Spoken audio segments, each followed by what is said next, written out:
اور واپس جھک کے اسکرین کو دیکھنے لگا۔ ایسوئل پانی کی تھیلی ہوتا ہے اور کچھ نہیں۔ اس کو یاد آیا ماہی کی گردن میں تھائرائیڈ کے مسئلے کی وجہ سے ایک پانی کی تھیلی بن گئی تھی۔ انجیکشن سے ڈاکٹر نے پانی نکال دیا تھا، بس اتنی سی بات تھی۔ کنٹرول روم کافی بڑا تھا۔ گلاس وال کے ساتھ ٹیکنیشین کرسی پہ بیٹھا اسکرین کو دیکھ رہا تھا۔ موہت اس کے ساتھ کھڑا تھا۔ مالا پیچھے ایک کرسی پہ جا کے بیٹھ گئی، کرسی کے ہاتھ پہ کونی رکھی اور ہتھیلی گال تلے رکھ لی۔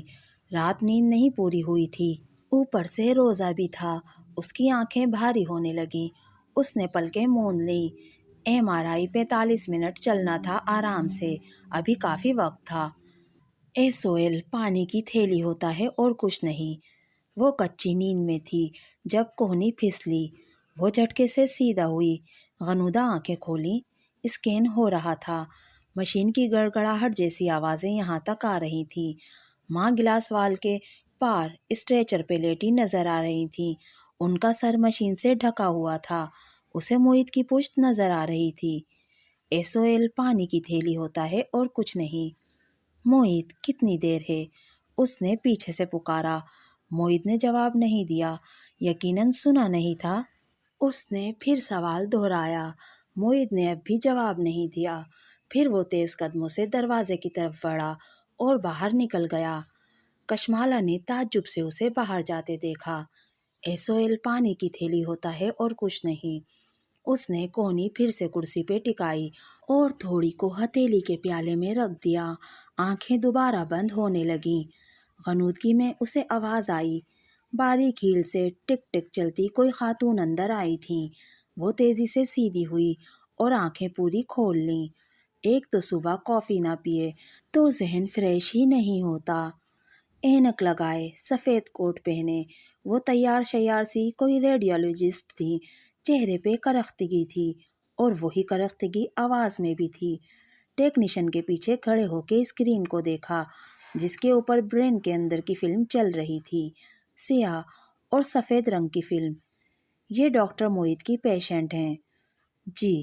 کشمالا اٹھ کھڑی ہوئی۔ ریڈیولوجسٹ نے مڑ کے اسے اینک کے اوپر سے دیکھا۔ آپ ڈاکٹر ہیں؟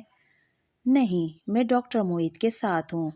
پھر اس نے اسکرین کی طرف دیکھا۔ برین اسکرین کو وہ سمجھ نہیں سکتی تھی۔ وہ سیاہ اور سفید تھا۔ وہ کوئی اور زبان تھی۔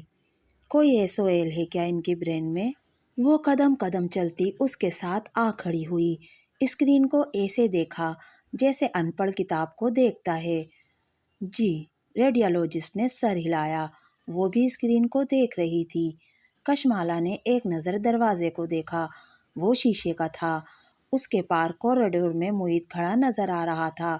اس کی مالا کی طرف پشت تھی۔ وہ بیچ کوریڈور میں کھڑا کیا کر رہا تھا؟ کچھ غلط تھا۔ اس سارے منظرنامے میں کچھ تھا جو بہت غلط تھا۔ نیند اس کے دماغ سے غائب ہونے لگی۔ اس نے کھنکار کے ریڈیولوجسٹ کو پکارا۔ ایسوئل کیا ہوتا ہے؟ اسپیس آکیوپائنگ لیسن، خشک سا جواب آیا۔ ایسوئل پانی کی تھیلی ہوتا ہے اور کچھ نہیں۔ مگر وہ کیا ہوتا ہے؟ اس نے اصرار سے پوچھا۔ ریڈیولوجسٹ نے اسی سپاٹ انداز میں اسے دیکھا اور ایسے اطلاع دی جیسے خبر پڑھ کے سناتے ہیں۔ برین ٹیومر کہتے ہیں کچھ الفاظ انسان کا سانس روک دیتے ہیں، جو اندر آتی ہے نہ باہر جاتی ہے۔ انسان کی رنگت سفید پڑنے لگتی ہے اور ہونٹ نیلے۔ وہ پتھرا جاتا ہے جیسے نیلے ہونٹوں اور سفید مٹی سے بنا کوئی مجسمہ ہو۔ ریڈیولوجسٹ تبصرہ کر رہی تھی۔ ڈاکٹر موہت اس اسٹیج پہ لائے ہیں پیشنٹ کو۔ برین میں تو تباہی مچی پڑی ہے۔ ٹیکنیشین کھنکارا اور آہستہ سے سرگوشی کی۔ یہ ڈاکٹر موہت کی والدہ ہیں۔ شاید وہاں خاموشی چھا گئی تھی۔ شاید وہ ابھی تک کچھ بول رہی تھی۔ اس نے خود کو دروازے کی طرف بڑھتے دیکھا۔ قدم قدم وہ موہت کی طرف بڑھ رہی تھی۔ اس نے موہت کے کندھے کو چھوا۔ اس کے ہاتھ برف ہو رہے تھے اور موہت کا کندھا اس سے بھی ٹھنڈا تھا۔ اس نے زور سے اس کا رخ اپنی طرف موڑا۔ موہت، وہ رو رہا تھا، گردن نیچے کیے۔ وہ بچوں کی طرح رو رہا تھا۔ تم نے کہا تھا ایسوئل پانی کی تھیلی ہوتا ہے۔ وہ رو نہیں رہی تھی، پوچھ رہی تھی، شوق اور بے یقینی کا تاثر اس کی آنکھوں میں پتھر ہو چکا تھا۔ معید نے بھیگی آنکھیں اٹھا کے اسے دیکھا، پھر نفی میں سر ہلایا۔ بہت بڑا ہے، بہت بڑا ہے، اس نے دہرایا۔ وہ اس شے کا نام بھی نہیں لینا چاہتا تھا۔ وہ پھٹی پھٹی نظروں سے اسے دیکھے گئی۔ برین کے 1/3 حصے پہ پھیلا ہے، وہ بڑبڑایا۔ وہ بس جہاں کھڑی تھی وہیں کھڑی رہ گئی۔ آنسو ٹپ ٹپ آنکھوں سے گرنے لگے۔ ذہن ابھی تک سن تھا۔ گھر واپسی کا سفر خاموشی سے کٹا۔ وہ پچھلی سیٹ پہ بیٹھی کھڑکی سے باہر دیکھ رہی تھی۔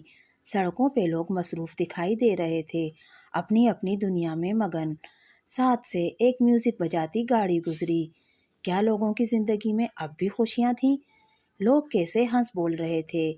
ایک بل بورڈ پہ پراپرٹی کا اشتہار چل رہا تھا، قسطوں پہ پلاٹ۔ کیا لوگ اب بھی اگلے کئی سال کی پلاننگ کر سکتے ہیں؟ میری ماں کو برین ٹیومر ہے، دنیا میں دوسرے لوگوں کی زندگی کیسے چل سکتی ہے؟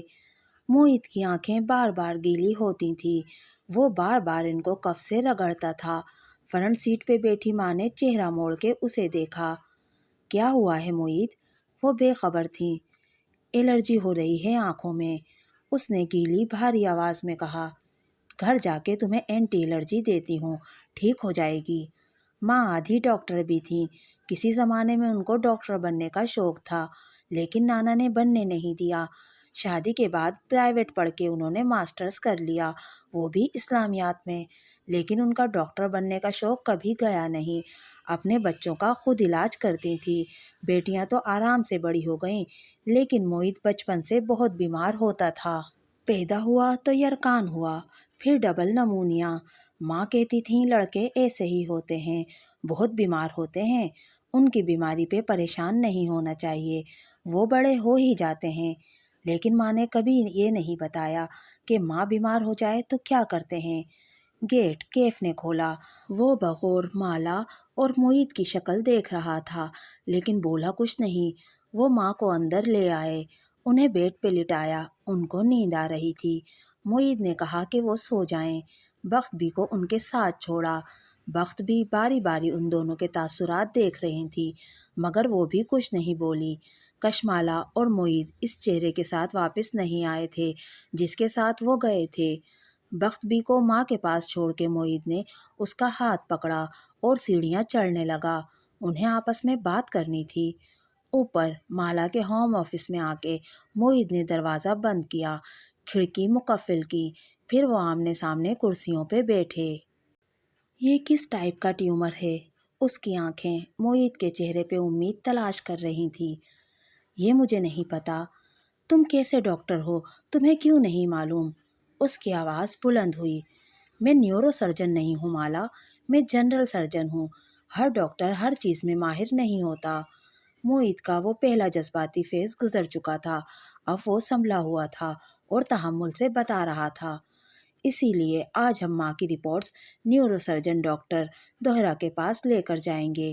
وہ بتائیں گے کہ یہ کس قسم کا ٹیومر ہے، سرجری ہو سکتی ہے یا نہیں۔ وہ بھیگی آنکھوں سے اسے دیکھے گئی۔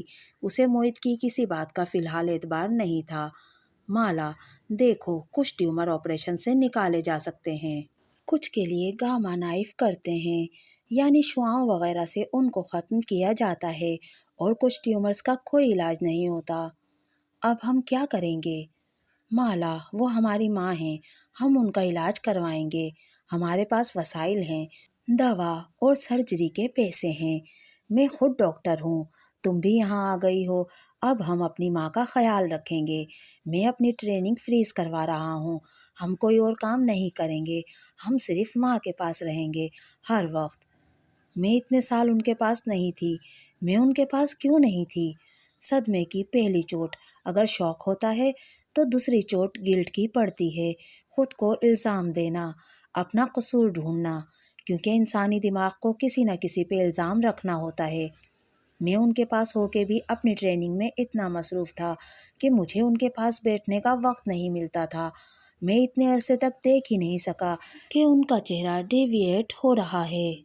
میں تو اپنے بیچ کے سب سے برائٹ اسٹوڈنٹس میں تھا، میں ماں کو روز دیکھتا تھا، مجھے کیوں نہیں پتہ چل سکا؟ کیونکہ اپنی ماں کے لیے کوئی یہ تصور نہیں کرنا چاہتا موہت کی آنکھوں سے آنسو بہنے لگے۔ وہ گیلی سانس اندر کھینچتے ہوئے اٹھا۔ میں واپس جا رہا ہوں ماں کی رپورٹس اور فلم اٹھانے، اور مجھے اللہ سے پوری امید ہے اللہ تعالیٰ میری ماں کو شفا دے گا۔ ہم دعا کریں گے اور علاج کروائیں گے، دیکھنا وہ بالکل ٹھیک ہو جائیں گی۔ دوستو، یہ تھا نمرہ احمد کا ناول مالا کی دوسری قسط کا 9واں حصہ۔ آپ کو میری آج کی ویڈیو کیسی لگی مجھے کمنٹ کر کے ضرور بتائیے گا۔